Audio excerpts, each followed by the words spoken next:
Hi, I'm Laura Nelkin. I'm a knitwear designer. I live in upstate New York in the Finger Lakes region, and this is a tips and tricks tutorial for Larch Peds, which are March of 2024's Lola's Choice design and kit.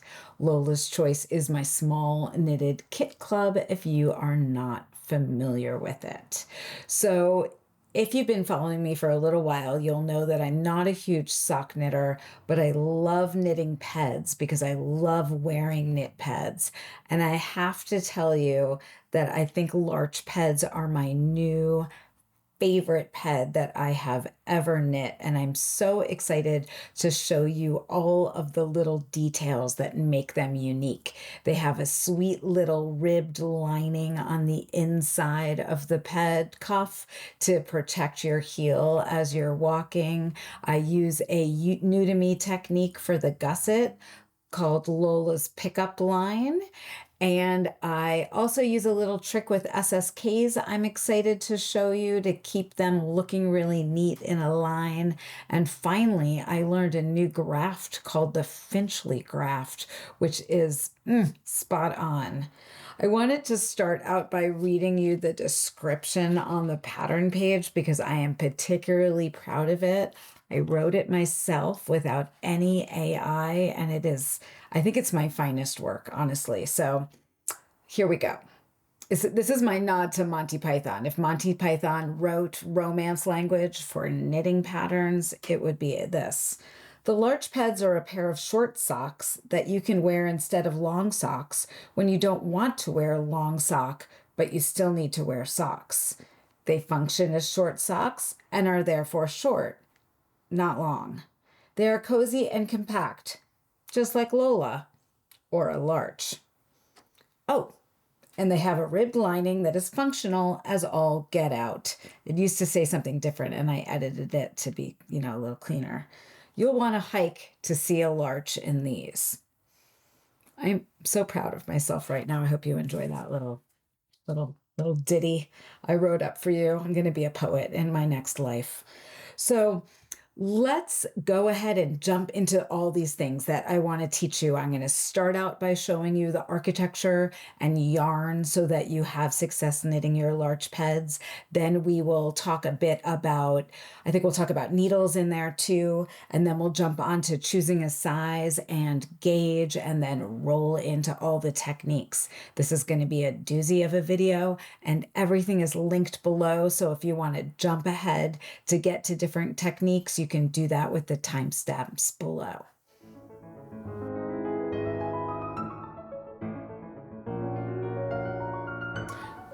Okay, so if we look under the camera for a second, you can see a little larch ped, and I'm just going to quickly go through its architecture with you. It starts from the top down, and you'll be starting with a provisional cast on to do the ribbing in the contrast color. You can see with that ribbed lining that there are short rows which build up the back of the heel of the cuff, and after you have worked the lining, you will do a turning ridge and then switch over to your main color and work the cuff from the outside down. And then you'll join that inside cuff and outside cuff together and work in the round and then do a heel flap. Well, I'll teach you how to do my new technique for not having to pick up stitches. And then you will do a heel turn, which basically rounds the sock to the back of your heel, and then you will work the heel gusset where you and then you'll work the heel gusset where you decrease off your stitches to get to the circumference for your foot. And then you'll work your foot plain in the round and then decrease for your toe and then graft for the toe. And we'll go over a new to me graft for that grafting for the toe. So that is basically the architecture of your ped. I have not been able to stop knitting just one pair of these. I already have another pair on the needles, and I'm getting so excited to finish those up with you. As for yarn, if you are in Lola's Choice, you got a 50-gram skein of Tough Sock from Spun Right Round in the color Graffiti Overlay. This is a 75% superwash merino and 25% nylon. It is an excellent, yummy sock base that I think you're going to be really happy with. You also got a 10-gram skein of the exact same base in Buggy, and that 10-gram skein is for working your inside of your heel and then your toe if you have enough left over. All of my testers who did the size 1, 2, and 3 had enough yarn with the contrast color to do both the inside of the heel and their toe. But what I suggest that you do first with your sock is split both of these in half. So wind your graffiti overlay into a ball and weigh it, and make sure that you're using 50% of that for one of your socks and 50% for the other. That is all explained in the pattern, but you basically just want to make sure you have enough for both of the heels, and then you can get kind of creative with your toe if you don't have enough of the contrast color to do a solid color contrast toe. That's totally up to you. You can have fun. You can do stripes. I'm sure that you won't run out for any of the 4 sizes. In terms of needles, when I worked the inside of the cuff, I worked on smaller needles. And then for the body of the sock, I worked on 1 needle size up. The pattern calls for a US size 0 for the inside of the cuff and a US size 1 for the body of the sock. Of course, you're going to want to get gauge, and we'll talk about that in a bit. But one thing that I will say is, as we're doing this video, you are going to see me working with 1 long circular needle. You're going to see me working with double pointed needles, and you're going to also see me working with Chow Goose shorties, which I think were made for this pattern, because one of these sets will give you the needle you need for when you do the provisional cast on. It'll give you needles for working in the round when you're doing that gusset decrease, and then until you get down to the toe, you can basically be on 1 needle and just change your cord length.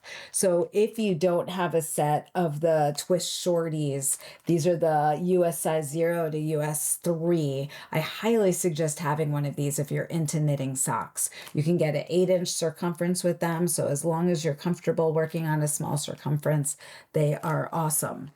Another thing I highly suggest as a needle that you'll want to have for this pattern is one like US size 0 or US size 00 24-inch circular needle. I end up using needles like this all the time when I need to pick up stitches if I've made a mistake to get stitches back onto my needle, because they're so small and you can kind of go in and get everything oriented and situated correctly before you go back to your regular needle size.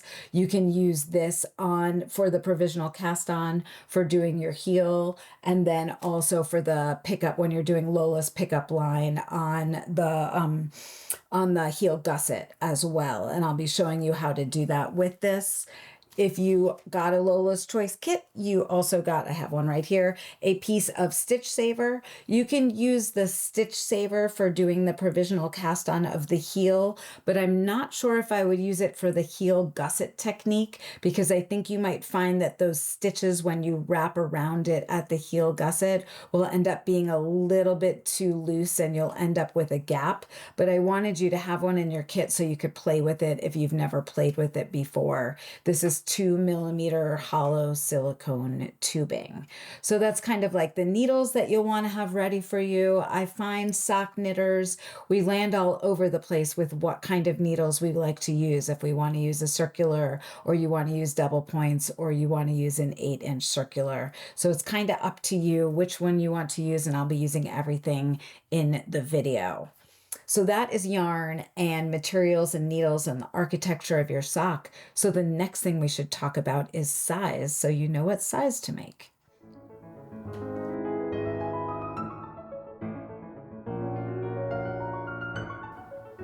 Okay, So before you get knitting, you need to know what size sock you're going to make. And the biggest mistake that new sock knitters make is making a sock that is too baggy or big for their foot. So you want to knit a size that is about an inch smaller than your foot. I measure my foot around the ball of my foot, the circumference of my foot, which is about 8.5 inches. So I'm going to make the size 2, which is the 7.5 inch size. So you'll see it's an inch difference that I'm making. And that is because you want those sock stitches, the fabric of the socks, to stretch around your sock so that they stay up and stay nice and snug on your foot. So I'll be making the size 2 for me because that's 7.5 inches around. Then the next thing that you want to do is measure the length of your foot. You'll end up wanting to knit a length of a foot that is 1/2 inch smaller than the actual length of your foot. And again, that is so that your sock and the foot of it is not too baggy. So my foot is about 9.5 inches long, which means I'm going to knit a sock that is 9 inches long. And I always like to have those measurements before I get going with my knitting, so I'm not trying to stop and remember, especially if I'm onto my second sock and I don't remember what I did with my first sock. So I'll go ahead and write that down on my pattern, and then I like to go through my pattern and circle all the numbers for the size that I'm making ahead of time. So once I get into knitting, I don't get confused and knit the wrong stitch count for the wrong size. So once you've done that, the next thing that we'll talk about is gauge, and then we will get on to some knitting.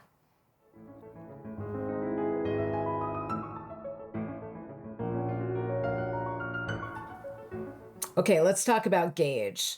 You might be tempted to not do gauge for this pattern. If you have knit a bunch of socks before, I will tell you that tough sock is a pretty standard fingering weight sock yarn. You might know what size needle you'll get 8 stitches to the inch for with a yarn that is this weight. And so maybe you'll be able to skip doing a gauge swatch. But if you're not a huge sock knitter, you've not knit with yarn like this before, you might want to do a gauge swatch. Your gauge goal is 32 stitches over 44 rounds in 4 inches on needle B, which is the bigger needle that you're using for the body of your sock.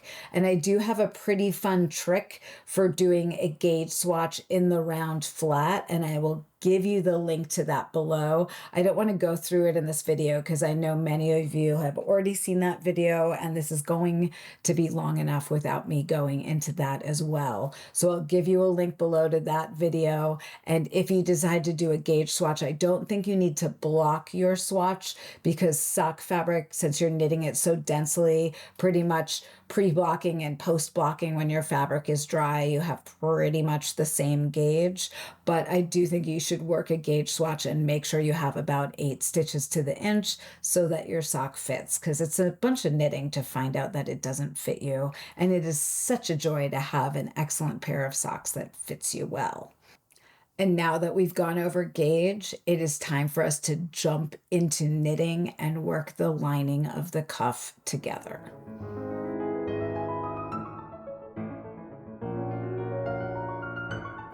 Okay, as we get started with the knitting techniques in the Larch Peds, I think it's important for me to tell you that I am not going to be doing every single thing in the pattern. So you do need to be following along with the pattern. I'll give you a link below. If you are in Lola's Choice, you got a PDF code to download the pattern. The pattern is available to purchase separately, but I'll be jumping to the points that I think you need some direction for, but I am not knitting these socks step by step with you because that's a path to crazy town for us both.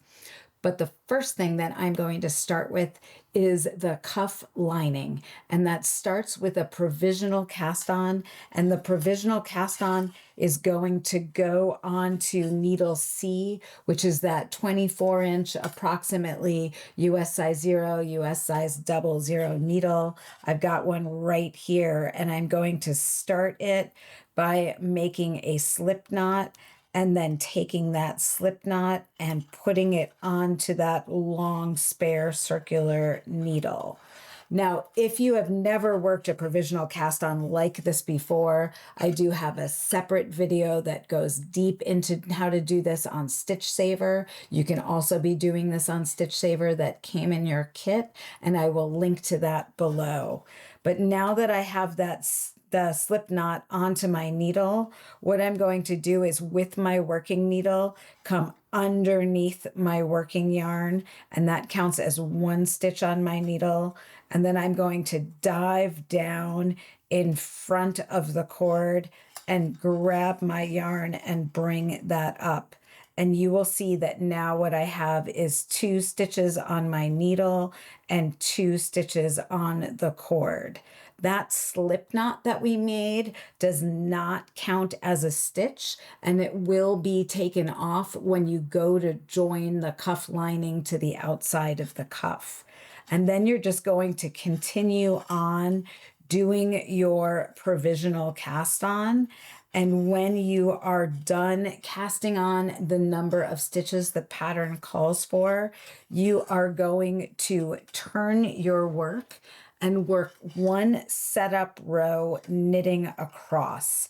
And I love when patterns are written after a provisional cast on like this with 1 row worked across, because it makes joining into the round so much easier, because you have a little base and your stitches aren't flopping all over the place, and you kind of can tell if you have a twist in your knitting or not.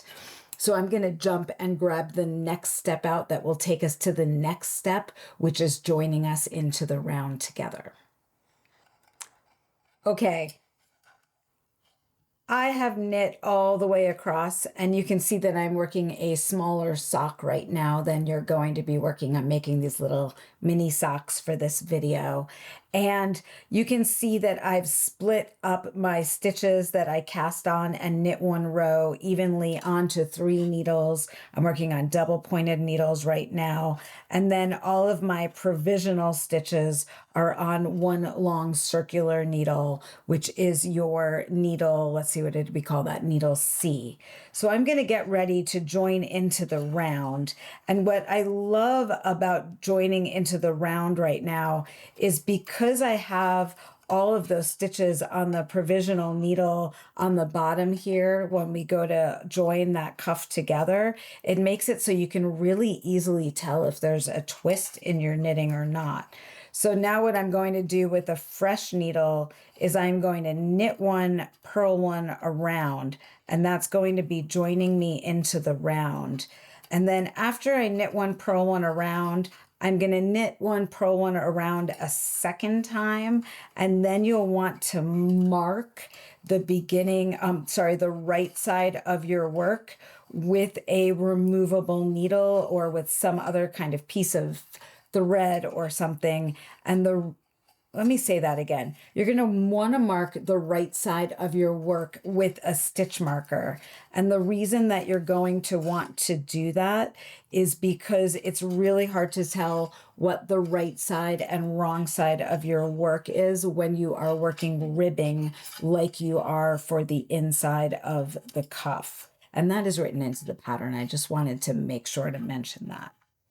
So I'm just going to get this ribbing worked all the way around, and then we're going to come back and start to talk about those short rows on the inside of your cuff.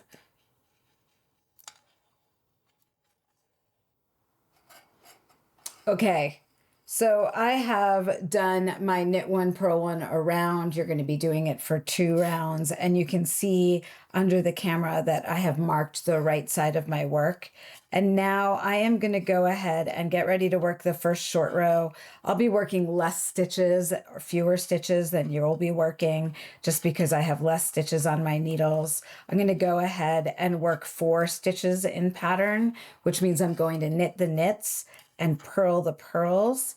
And then when I'm done with those 4 stitches, I'm going to turn my work. And now I have the wrong side facing me, and I'm going to do a DS, which is a double stitch, where I am going to slip the next stitch I'm going to bring the yarn up and over the needle, and what you can see I'm doing is kind of pulling that lower stitch up so it looks like a double stitch, and then I'm bringing my yarn to the front of my work because my next stitch is a purl stitch. And now I am going to continue working around, and I am working a wrong side row right now, and that is a little bit hard to tell because I'm working the ribbing, which is why we placed that stitch marker. And I'm continuing around. I'm trying to work really slowly so you can kind of see what I'm doing. And now I am going to continue to knit the knits and purl the purls. And I'm basically working in pattern right now. And when I get to the stitch count called for in the pattern, I am going to turn my work and work another DS. And then in a second, I'm going to show you what this looks like on the needles as you are working those stitches. So now I'm going to turn my work, and now I'm going to bring my yarn to the front of my work to work that DS. I am going to slip that stitch, bring the yarn up and over, pulling that stitch up, bring my yarn back to the front of my work, and then go ahead and knit the knits and purl the purls following the pattern.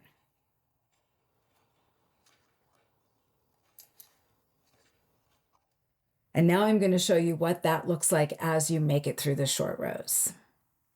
Okay. So I'm just at the last few rows of the cuff lining right here on my little mini sock, and you will see that I have 2 stitch markers placed. Those were placed in short rows 11 and 12, and they are there to mark when you start to work the short rows with the main color on the outside of the cuff. So you're just placing them there, and you'll be just slipping them as you come to them until the pattern calls for you to work for them in the next section of the cuff. So I am on short row 13 right now, and I'm going to be working one more DS, and then I am going to be working to the end of the round. And this is the first point in the pattern where it tells you to work the DS's as one. And I wanted to make sure that you saw how I do that. So I'm just kind of working to the end of the row, and then you can see right before this stitch marker, I'm getting to a DS, that double stitch right there, and that is a purl stitch right there. So I'm going to bring my yarn to the front, and I'm going to go ahead and put my needle into both of those stitches and work them as one stitch, and then slip that stitch marker over and continue to work in pattern. Now, as I get to those DS's, as I work around on round 3, I will be working them together as one. So let me show you this one right here, because I've got a knit stitch right here that's a double stitch. I'm just going to go ahead and put that needle into both of those stitches and work them as one. And I am working in pattern around, knitting the knits, purling the purls, and making sure to work those double stitches as one all the way around. And then when you make it to round 4, that is just a plain, sorry, that stitch is twisted, plain knit round, and then you are going to be switching over to your larger needle. So let's go ahead and look at that next for the outside of the cuff.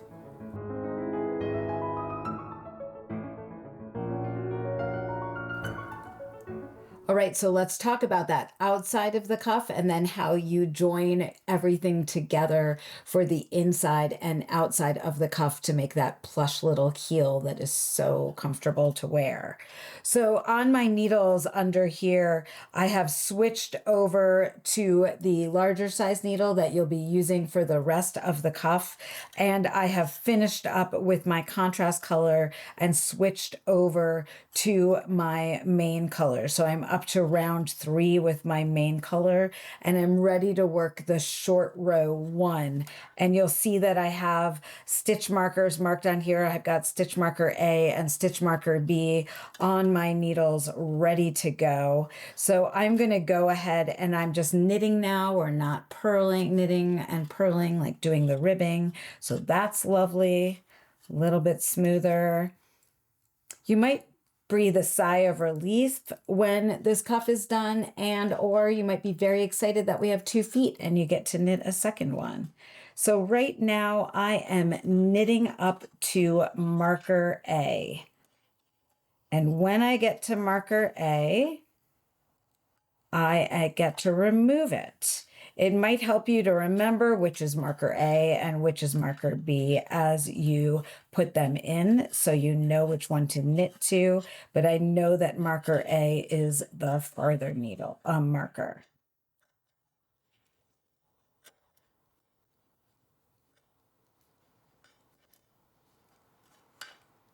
And I'm up to marker A, and now I am going to remove marker A, and I am going to turn my work, and I've already got my yarn to the front. I am going to slip that stitch, bring the yarn back around, making a double stitch, and I am going to purl to marker B.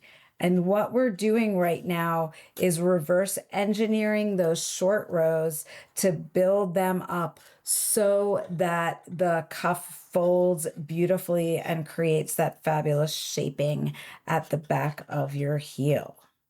All right, so I have purled up to marker B. I am going to remove that marker. I am going to turn my work, and now I am going to work a DS just as before, following the pattern. So everything is as written in the pattern. I just wanted to show you those little techniques so that you didn't get confused about the markers. Once you have finished with this, let me show you what things are looking like on your needles. And looks like we're switching over to some magic loop now. Remember I told you I did everything in this video to make sure you kind of saw every technique. So when you are done working the outside of the cuff in the main color, you'll see that you have the contrast color down here and the main color, and you've got longer rows and shorter rows, which is what short rows do. They make those longer and short rows. And now we are ready to fold up this cuff to the inside and work the inside and the outside of the cuff together. And I'm going to show you how to do that on this, and then I've actually kind of already got one in action on fingering weight yarn, so you really get an idea of what it looks like.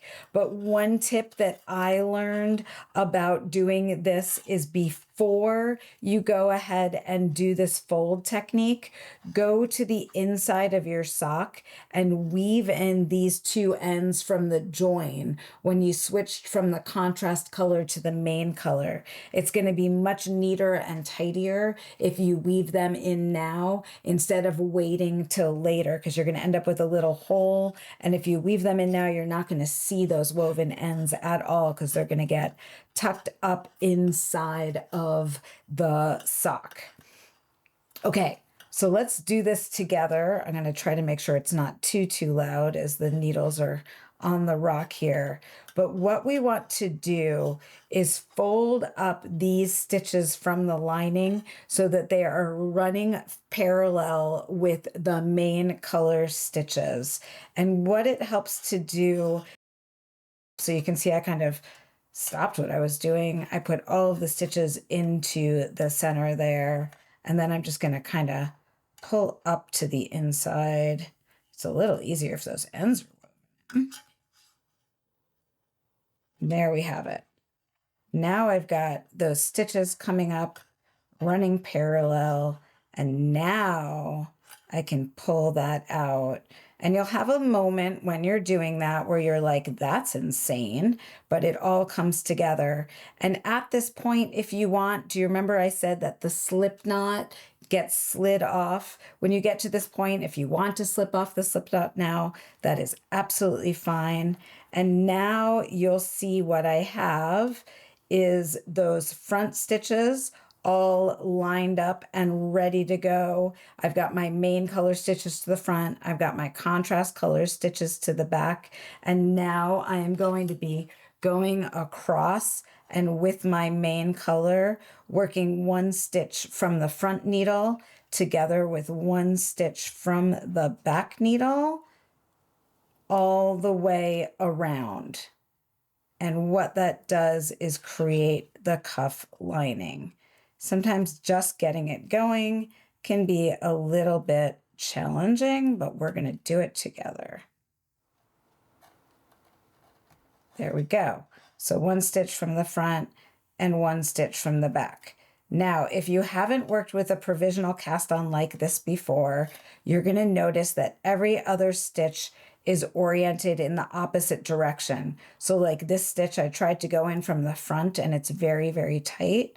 What I'm going to do is take my needle and go into the back of that stitch into the hole, and then it goes in beautifully.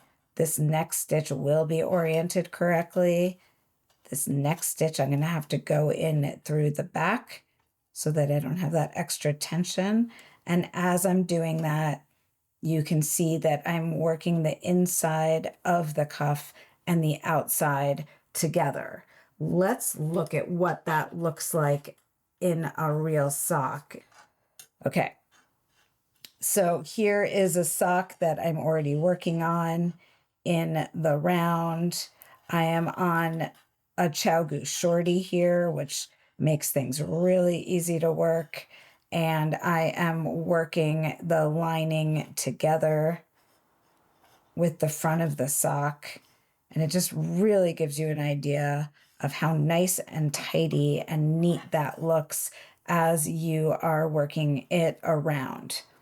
So you can see I was kind of showing this to you on a few different needle options to give you an idea what it's like if you have Chow Goose shorties or if you have circular needles. Works the same with double pointed needles. What's nice about having those stitches for the lining on that long circular needle is you can really tuck them up to get things in shape for working that lining.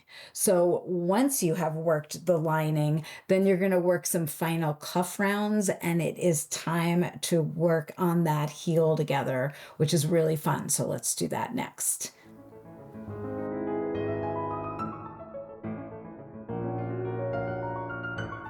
So I am ready to work the heel flap. For those of you who haven't knit socks before, your heel flap is centered on the back underneath the cuff of the foot of the sock. So it's kind of centered right here at that point of the sock, and your stitches are worked back and forth flat. It's basically building up a piece of fabric that goes over your heel, hence the name heel flap. So once you have gotten yourself all set up with the pattern, the first thing that you're going to do is work a setup row, which is a wrong side row. And you're going to see in your pattern that I say to turn work and then wrap your yarn around needle C, which is that small diameter needle that we used for the lining, if you used it for the lining, with the needle tip pointing up. And this is so that the needle is oriented correctly when we go to pick up stitches, so that we can just pick up the stitches that we're wrapping around that needle as we go around the heel flap. If you start working this and it doesn't bring you joy, and you've knit plenty of socks and you just want to knit the heel flap without using this extra needle, ignore those directions for wrapping the yarn around your needle C. So I'm going to wrap the yarn around, and when I go to to purl that first stitch, I'm going to purl it really tight. What we don't want to be doing as we are wrapping our stitches around that cord is making that first stitch any looser than necessary so that we're not adding in any extra yarn at that edge of the heel flap, because that might make a gappy little flap, and nobody wants a gappy little flap. So I am purling across all of my heel stitches. Those other stitches that we're going to end up not using are just going to end up sitting there on those other needles, whether on the other half of your circular needle or on a spare shorty needle or on some spare double point needles, until it is time for us to work in the round again. So after I have purled across that setup row and I have my needle pointing up, I'm going to go ahead and take the yarn and wrap it around needle C again. Let me make sure I'm doing that right. I'm going to lay the needle over it and wrap the yarn right around that needle, pulling up very tight. And now I am going to start working the heel flap where I slip one with yarn in back, knit one across. And that is setting up your heel flap for success. Again, this is all written into the pattern and you're going to be following the count for the size that you're making. I just wanted to make sure that you were seeing all of the techniques. And now when I get to the end of that row 1, I am going to turn my work again. I am going to be wrapping my yarn around that needle, pulling it up tightly. My yarn is not behaving. It's like it knows you're watching and it's being very bad. And now I'm going to slip that first stitch and I am going to purl across those stitches. And now you're going to continue working those 2 heel flap rows for the size that you're making. And I'm going to show you what that looks like once you are a little farther along. Okay, the only thing that's different now is this has stitch saver on it instead of that long circular needle. I ran out of extra circular needles. And since this is DK weight yarn, if you were doing a sock with heavier weight yarn, you could get away with doing the stitch saver, but you can see those wraps are a little bit big going around the stitch saver. So if you're working sock weight yarn like you're using in the Larch Peds, I really would use that spare circular needle instead of using a piece of stitch saver for doing Lola's pickup line. So you're going to continue working those heel flap rows until your work looks something like this and you have your nice long heel flap. And then the next thing that you're going to do is the heel turn. And I'm just going to show you quickly what that looks like. We're having a little debate over here if this is called a heel turn or a turn heel. I believe it is called a heel turn, but when you're working it, you turn your heel. So that's complicated. But let's look underneath the camera at what a heel turn looks like that I turned just now so that I could show you this next step. And you'll see that what the heel turn does is work short rows back and forth, kind of curving the fabric underneath the bottom of your foot so that you are ready to work the gusset rows to do those gusset decreases around. It's such a tidy little move. You'll just follow word for word what is written in your pattern to create that shaping, and then you are going to be set up and ready to work across those stitches that you wrapped using Lola's pickup line with the needle. This heel flap move is what I am the most excited about. So let's jump right into it.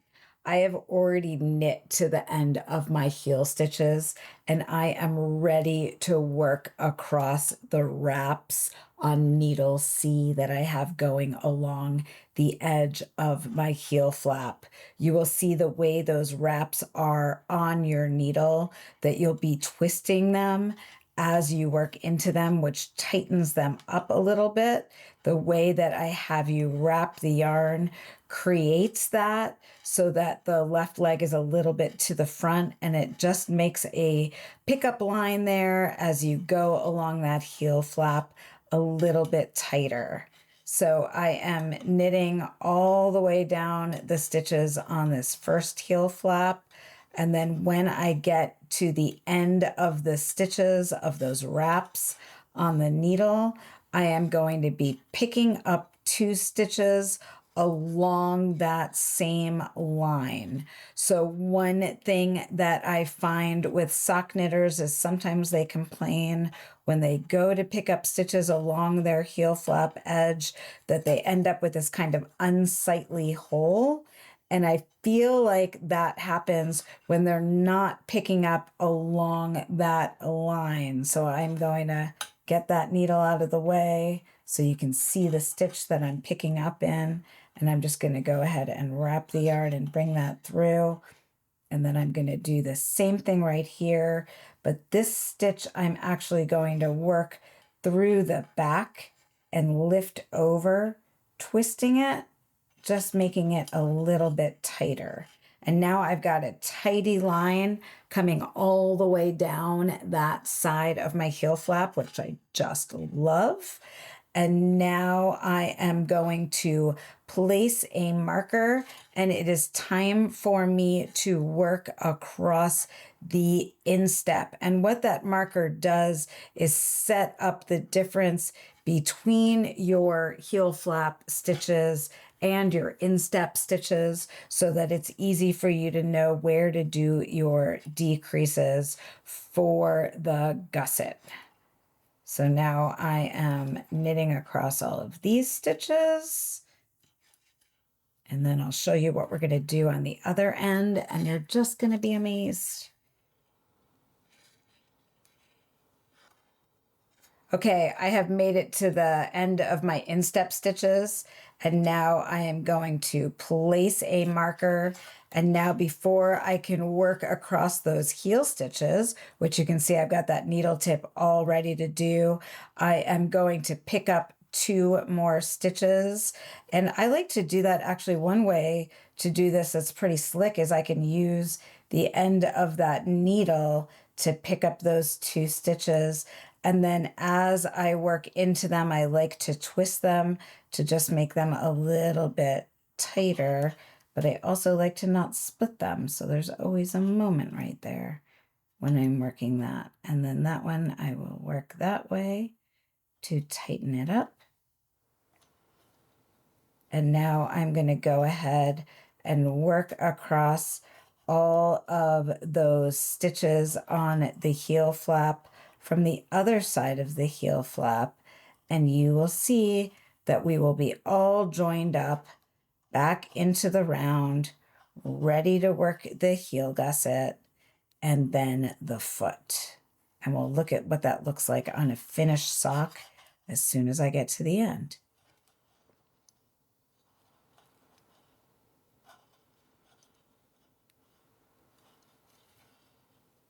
I find that working these heel flaps is the thing that people don't like about socks the most. So when we can come up with ways to make it easier, I am all for that. Let's make sure I'm not splitting stitches here. And there you go.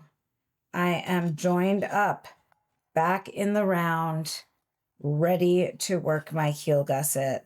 And I'm on a Chow Goose shorty that's maybe a little longer than I need to be. So I'm probably going to go ahead and change the cord to a shorter cord as I go ahead and start to work this heel gusset in the round, because I'm going to have less and less stitches on my needles, or fewer and fewer stitches.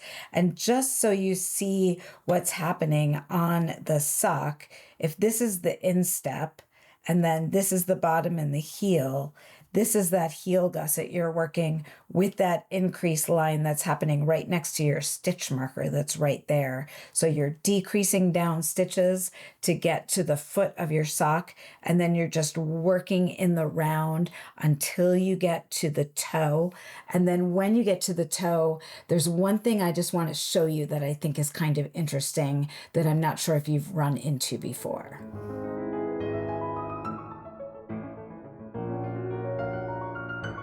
Okay, before we get to the grafting of my cute little toe, I want to show you something that I've been playing with. And you can really see it if you look at both of these socks together side by side. And if you look at this slip, slip, knit decrease line at the beginning of the toe on this sock to the right and this sock to the left, you might notice, or I do anyway, if you're being like super finicky, but no one is getting this close to your feet, I hope, that this line is not as smooth down here as this line right here. So this is the first sock that I knit, and I knit this sock and I didn't love the way that line looked. So I decided to try the next sock with a trick I remember somebody telling me about, where in the stitch over your slip, slip, knit, if you knit that stitch through the back loop so that you're twisting the stitch,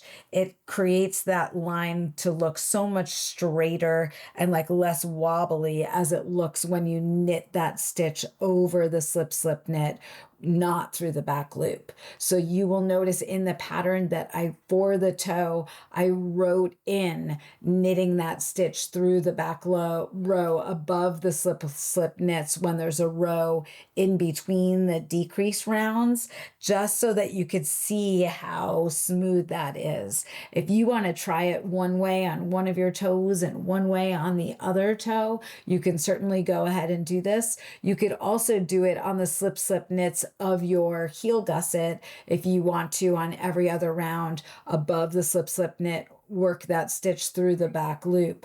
I didn't notice that as much because the yarn is like so crazy and fun that it kind of covers up what's happening with those stitches, but I really noticed it in the contrast color. So I just wanted to share with you why that is written into the pattern. You know, I love to pass along those little details when I find them.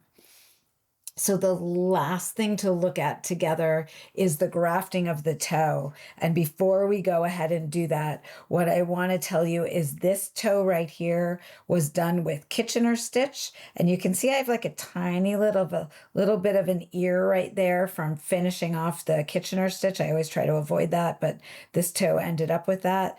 And then this toe is grafted with the Finchley Graft, which I'm going to show you next, which is definitely my new favorite graft for grafting toes of socks. So let's go ahead and do that.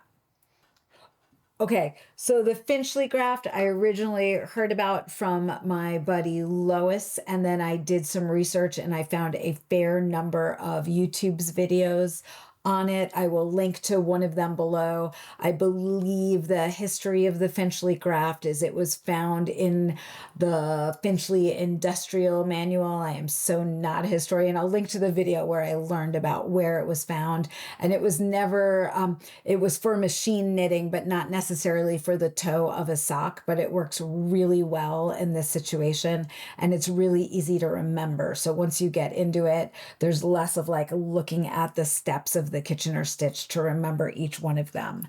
The biggest thing with the Finchley Graft that makes it different than a Kitchener stitch is the Kitchener stitches worked with your wrong sides held together, and the Finchley Graft is worked with your right sides held together. And the first time I did it, I had this like total mess and had to redo a bunch of my knitting because I tried to turn my sock inside out while it was on two double pointed needles, which turns out to be like pretty much impossible.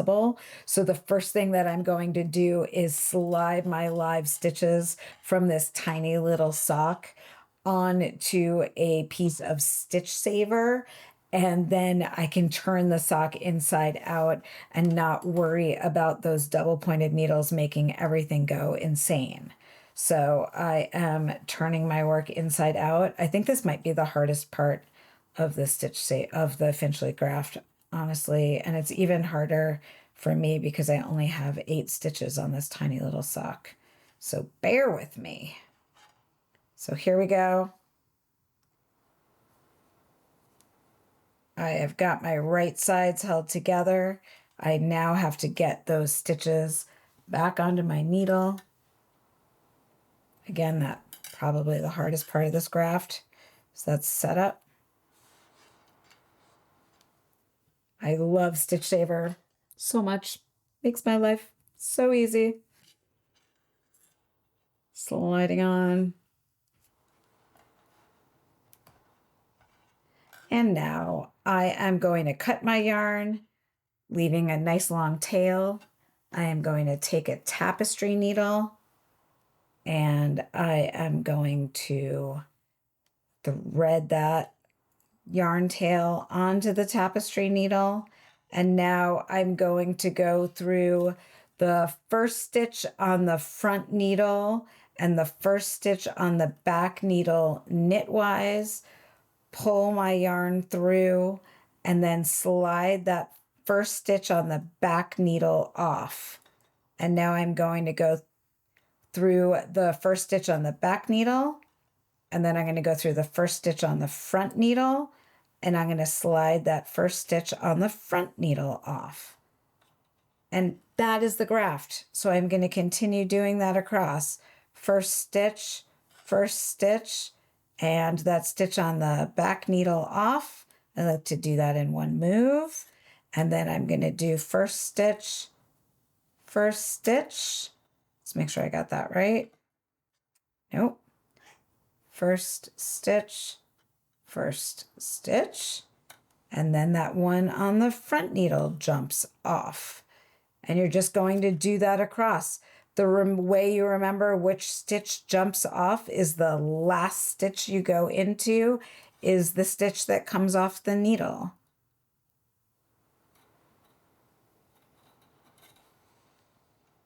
And then when you have 2 stitches left on your needle, you're going to go into the front stitch, into the back stitch, and jump both of them off.